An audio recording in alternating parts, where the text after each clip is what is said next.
I want to just give an update on the matter of Al Sharpton's 60th birthday bash, which was held over against the ongoing and continual Al Smith dinner that's held every year at the same time at the Waldorf Astoria Hotel, the big political event honoring presidential candidate and Governor Al Smith of the state of New York.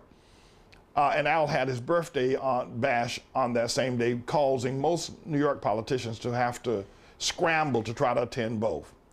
But Al Sharpton's, one of his high-ranking executives in his National Action Shakedown Network, a 42-year-old woman, went home with one of New York's premier lawyers, and Al Sharpton's certainly confidant lawyer, and Sanford Rubenstein, who has been with Al Sharpton and winning mega million-dollar cases against the city of New York, going all the way back to the days of Abner Louima, Amadou Diallo, Sean Bell, and now Eric Garner.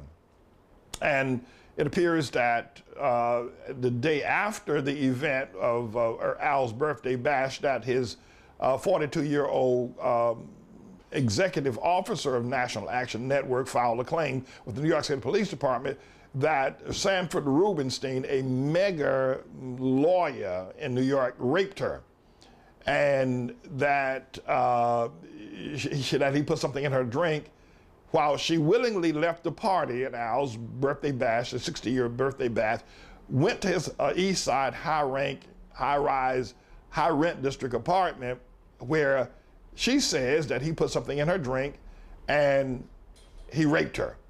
Now, the New York City Police Department swooped down on Sanford Rubenstein's apartment and they did find some sex toys, and that I guess he uses. I'm not sure exactly what that means. It seems like an oxymoron to me, a sex toy, but you get the idea. I'm sure you're pretty to the hip to what that is. And not only that, but they say, the reports are from the New York Post and the New York Daily News, that there were 10 condoms found in a waste basket or a garbage pail or something of that nature. And the New York Post went on to paint Sanford Rubenstein as this vulgar, skirt-chasing sex maniac, and one of the neighbors in the high-rise building that Rubenstein lives in has said that the women are coming and going all day and all night, and some of the sleazy type with tattoos and stack heels and, drag outfits. And so obviously they believe, or the neighbors are stating, and New York Post is taking a chance on being sued by Sanford Rubenstein of reporting of his sexual or who his guests are from time to time. And my first response to this was that, number one, is that Al probably told this 42-year-old woman to go home with Rubenstein and tuck him in and make him happy. That's what I think he did. And let me explain to you why I think he did that. I don't mean to be insultive or facetious here. Al Sharpton is a drug dealer, or was a drug dealer. Maybe because he's working for MSNBC now he can peddle lies. He doesn't have to peddle heroin or crack or cocaine anymore. But it is clear, New York Daily News and New York Post all reported that Al was involved in drug sales, that he's a mob rat, that he's a snitch, and we all know that. So he's a drug dealer. Drug dealers routinely have a stable of people around them that use cocaine or drugs, and women in particular, when I say stable, who are willing to do anything just to get one more, hit of cocaine or one more hit of crack. And I suspect that this woman was, probably on drugs or a drug user, and Al being the dealer that he is, and maybe he's not dealing drugs now, but certainly has the same spirit about him, told this woman to go home and make Sanford Rubenstein happy. That was my first inclination. And part A to number one was that I suspected that she did go on her own accord, but I'm thinking now, well, okay, all right, listen, if you go to a man's house after a birthday party where Dom Perignon champagne has been flowing in this party like water, and it's late at night, and you go to a single man's house, and you're a single woman, or y'all go into the house together, I mean, it seems to me that represents consent. Now, Sanford Rubenstein has stated that they had sex once that night and then in the morning before she left, and both times it was consensual. Well, I would say just going to the man's house is consent, but that can be argued from a various perspectives. But my third and my most recent review and analysis of this development is that the New York City Police Department, at least the New York Post and the Daily News and other news sources, including New York One, are reporting that sex toys were found in Sanford Rubenstein's apartment, and that the woman, when the rape kit was applied to her, was still bleeding after 36 hours, intimating that perhaps the sex was so rough that it ruptured or caused internal bleeding or internal injuries to her body. And I would go ahead and step out on a limb and say perhaps whether she was date raped or consensually had sex, and thought maybe she did go there for consensual sex, but probably didn't consent to the sex toys, the brutality of it. That is perhaps the thing that would, she's 42 years old. She hangs out with Al Sharpton. Hell, she ain't no saint, and everybody knows it. So one would think that she probably went there, but the sex toys were probably beyond what she was willing to do. And as a result of being brutalized, she's now saying rape. And very well, that may have taken place. But it may have been consensual up until the point of the sex toys. And a lawyer's going to have to sort all this out. But you can rest assured, if the woman's been hanging out with Al Sharpton, anybody who hangs close with him is certainly no choir member or saint. Or maybe she is a choir member in the Abyssinian Baptist Church, you never know.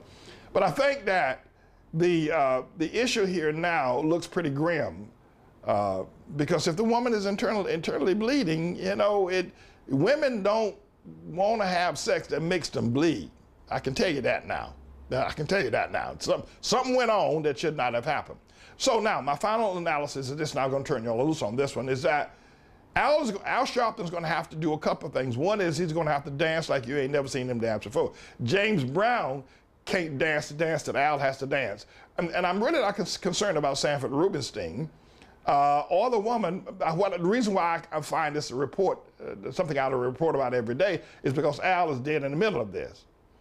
Number one, I'm stating I believe emphatically and wholeheartedly that Al told her to go. And she said, okay, I'll go and I'll make him happy. He's an old man. He's 70 years old. How dangerous can he be in bed with a 42-year-old woman? So she went. And maybe she'd gone before. That's number one. The woman has been brutalized. And, hell have no fury as a woman scorned. I think, and she's now stuck out there in the press. Before she consulted with Sharpton, she went to the police. She's going to protect her reputation. She's going to want Al to come to her side. I suspect what you're going to hear her say at some point in time, that Al told her to go. Because as this thing gets ugly and nasty, because they're going to drag up everything about her, where she went to school, what kind of bubble gum she chewed, and how many times she played double dutch. They're going to go for her. Braffman is Rubenstein's attorney. They're going to drag up everything. They're going to try to discredit this woman in any way possible. That's the way it all goes. So what we're going to find eventually, Al is going to have to make a decision. Who is it that he's going to stand with? Is he going to stand with Sanford Rubenstein and lose perhaps one of New York's best lawyers in terms of shaking down the city for money over racial issues, who he'll never get another lawyer like Sanford Rubenstein? And Rubenstein can defend Sharpton against many of the charges that are probably being leveled against him at the time that they're going to happen. Or is he going to defend this 42-year-old woman who, for the most part, probably in the eyes of Sharpton and others, that she's expendable, that, she has less character, she has less weight, she certainly is not as important as a high-priced mega-million-dollar lawyer. So the choice is going to be pretty obvious which way Al's going to go. And if Al goes against her, all hell is going to break loose in New York City. So I thought that I would give you the update on that. Now, Al can probably get to her, or someone else can get to her and tell her to drop the charges.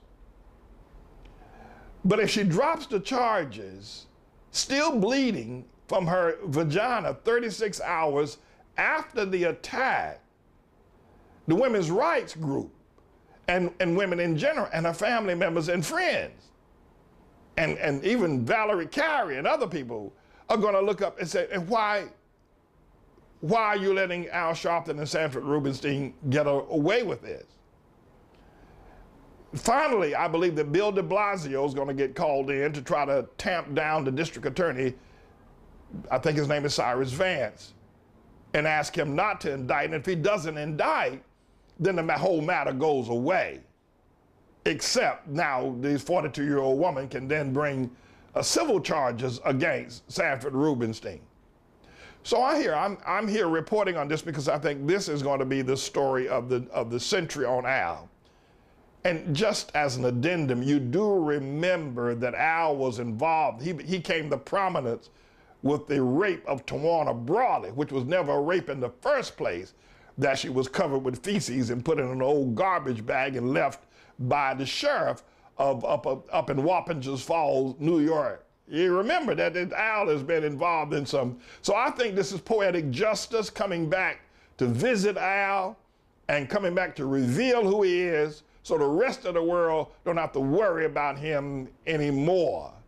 Al told her, go home, make Sanford Rubenstein happy, put him to sleep.